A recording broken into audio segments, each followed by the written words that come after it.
Olá, gente querida, tudo bem com vocês? Professor Campelo mais uma vez na área. Quero fazer o convite aqui para a gente retornar aos nossos estudos, tá? O tema de hoje tem uma grande importância dentro da ciência, porque a gente vai falar de um tema que é de utilidade pública. O nosso tema é fumo, poluição e saúde.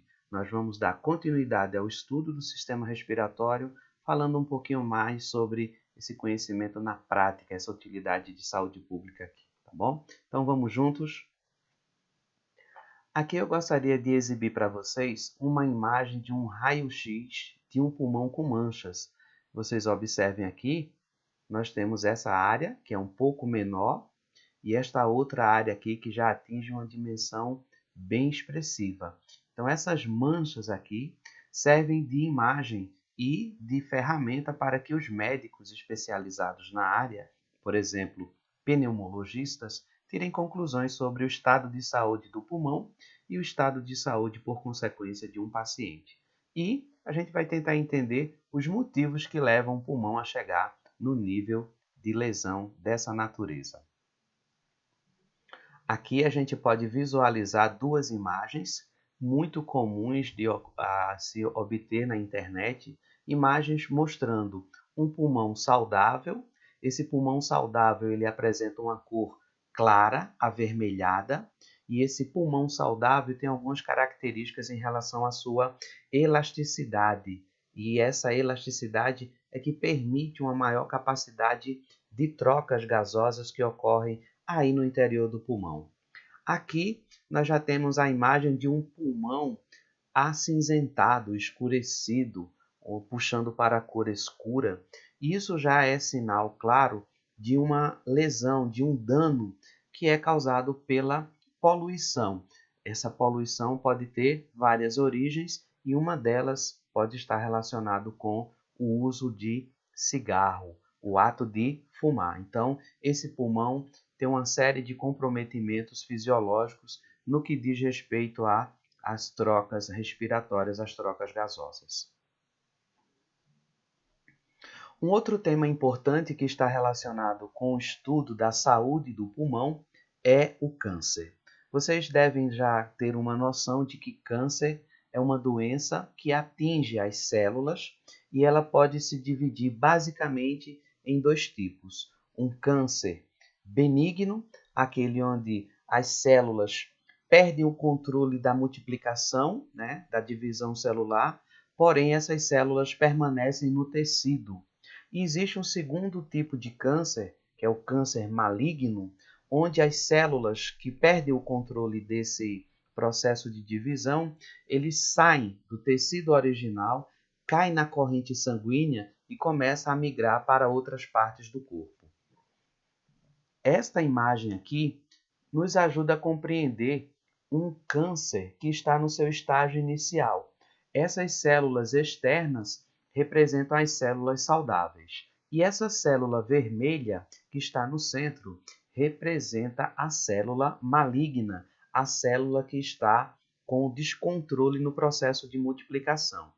No segundo momento da imagem, nós podemos observar a grande quantidade de células vermelhas, ou seja, as células tumorais, e a reduzida quantidade de células saudáveis. No próximo estágio, visualize que esse tumor já está de uma dimensão tão expressiva e agora a gente adiciona o fato de que células estão se desprendendo do tumor e caindo na corrente sanguínea. A corrente sanguínea é o principal veículo para o transporte dessas células tumorais. E saindo do seu tecido original, caindo na corrente sanguínea, se disseminando, se espalhando pelo corpo, pode atingir facilmente outros tecidos. E nesse estágio do câncer, nós temos exatamente a metástase. É dito numa linguagem mais simples que o câncer está se enraizando, ou seja, se espalhando, se disseminando pelo corpo. E esse processo acontece também quando nós estamos falando de câncer de pulmão. E dentro do câncer de pulmão, nós temos o cigarro como um fator que aumenta em até 30 vezes a chance de uma pessoa ter câncer de pulmão. Aqui nós visualizamos a imagem de um pulmão também afetado pelo uso do cigarro. É comum vocês perceberem pessoas fumantes terem uma tosse, terem um pigarro e terem uma hipersecreção. E a explicação para isso está aqui. No interior da traqueia e no interior dos brônquios, vocês podem visualizar nesta imagem, existem cílios. Esses cílios servem para remover partículas estranhas, serve para remover secreção que está dentro dessa via aérea, que é uma estrutura de proteção, um mecanismo de proteção. Porém, o fumo, e especificamente a nicotina, ela causa a destruição desses cílios. Uma vez destruído os cílios, então fica difícil a remoção da hipersecreção dessa região dos brônquios e da traqueia. Isso também vai ocasionar a questão do pigarro, daquela hipersecreção, a tosse contínua que o paciente manifesta nesse momento, tá certo? Existem agora duas situações que precisamos conversar. Elas são chamadas de doença pulmonar obstrutiva crônica e ela se divide em dois tipos. O primeiro tipo é a chamada bronquite crônica e o segundo tipo é a chamada enfisema pulmonar. Vamos saber então a diferença entre as duas. Na bronquite crônica, nós percebemos que a passagem do brônquio diminui de diâmetro. Esse espaço interno do brônquio reduz-se, se torna muito diminuto. Aqui vocês podem observar essa imagem. E isso é consequência de quê? Da inflamação, juntamente com o excesso de muco que está depositado nesse local. Combinando esses dois fatores, nós temos o estreitamento do bronquíolo e esse processo é chamado de bronquite crônica. Consequentemente, a passagem do ar fica reduzido, originando dificuldade na respiratória, dificuldade de trocas gasosas. A enfisema pulmonar já vai atingir uma outra parte do pulmão, vai atingir especificamente os alvéolos pulmonares. Esses alvéolos, que eu posso chamar de cachinhos de uva, é onde finalmente vai acontecer a hematose, quer dizer, as trocas gasosas entre a perda de gás carbônico e o ganho de oxigênio pelo organismo. Não preciso falar muito que a lesão nos alvéolos pulmonares vai causar também uma dificuldade respiratória. E aqui a gente tem a enfisema pulmonar. Queria conversar um pouco sobre os efeitos da nicotina para o nosso pulmão. Esta imagem aqui, ela é muito reflexiva, mostrando que a pessoa está jogando realmente algo muito prejudicial no interior do pulmão de quem fuma. E também fico alerta para as pessoas que são chamadas de fumantes passivas. São aquelas que inalam a fumaça quando estão perto de uma pessoa que está fumando. A primeira coisa que nós precisamos compreender é que a nicotina vai causar uma constrição dos vasos sanguíneos, ou seja, um estreitamento dos vasos sanguíneos.